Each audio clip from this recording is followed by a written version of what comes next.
जो छुपा था वो पत्थर ऐसा था कि थोड़ा सा होता और दोनों तरफ पत्थर था। मैं एलएमजी के ऊपर अग्रसर बैठा था 2 आदमी और बाकी जो है कवर किए थे।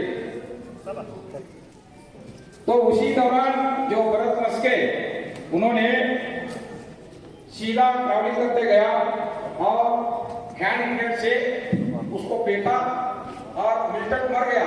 लेकिन गलती क्या किया, मिल्टन अभी तक थोड़ा सा जान था उसको। उन्होंने मिल्टन कभी भी आपके बोले आपके दुश्मन नहीं करता है। उनको जैसे हम बोल रहे ऊपर मत ऊपर सीधा तो देखने के लिए गया, मिल्टन भी वहीं पे मारा और इनको यहाँ हेलमेट के अंदर घुस के गोली गया। तब इनको सेना मेडल मिला।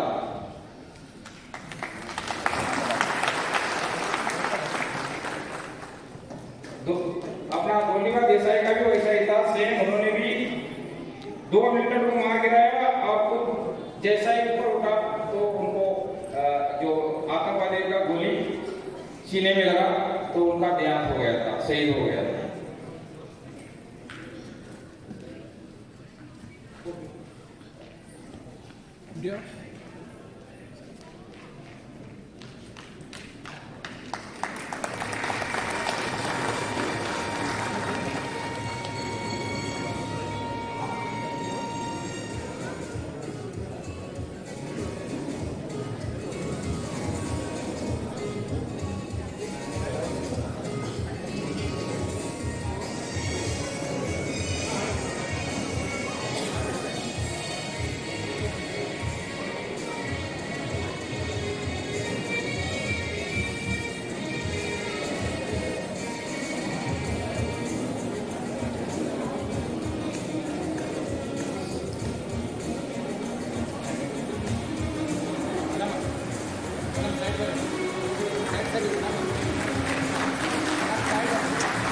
ಹೊಡಿರ್ಲ ಹಂಗ್ಯಾಕ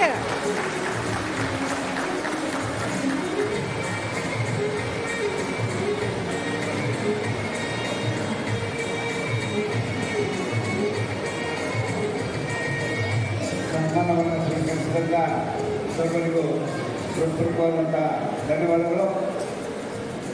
ಕಾರ್ಯಕ್ರಮದ ಅಂತ್ಯದಲ್ಲಿ ಈ ಒಂದು 25ನೇ ಕಾರ್ಗಿಲ್ ವಿಜಯೋತ್ಸವದ ಕಾರ್ಯಕ್ರಮದಲ್ಲಿ ಭಾಗಿಯಾದಂಥ ನಮ್ಮ ಸರ್ವ ಬಾಂಧವರಿಗೂ ಕೂಡ ಒಂದೊಂದು ಸಸಿಗಳನ್ನು ನಾವು ಕೊಡ್ತಾ ಇದ್ದೀವಿ.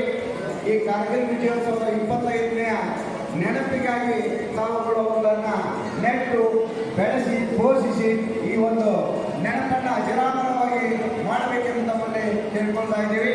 ಇನ್ನು ಮುಂದಿನದಾಗಿ ಕಾರ್ಗಿಲ್ ಯುದ್ಧದಲ್ಲಿ ಭಾಗವಹಿಸಿದಂತಹ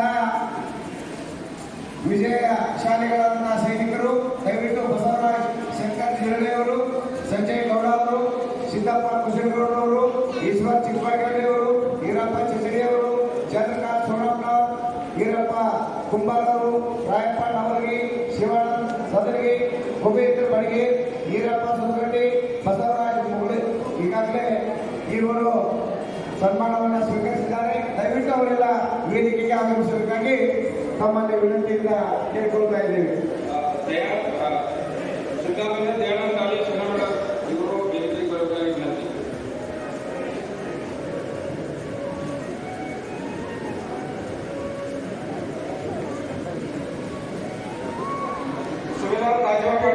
ಬೇಗನೆ ಆಗಮಿಸಬೇಕಾಗಿ ವಿನಂತಿ. ತಮ್ಮಲ್ಲಿ ಸಮಯದ ಅಭಾವವಿರುವುದರಿಂದ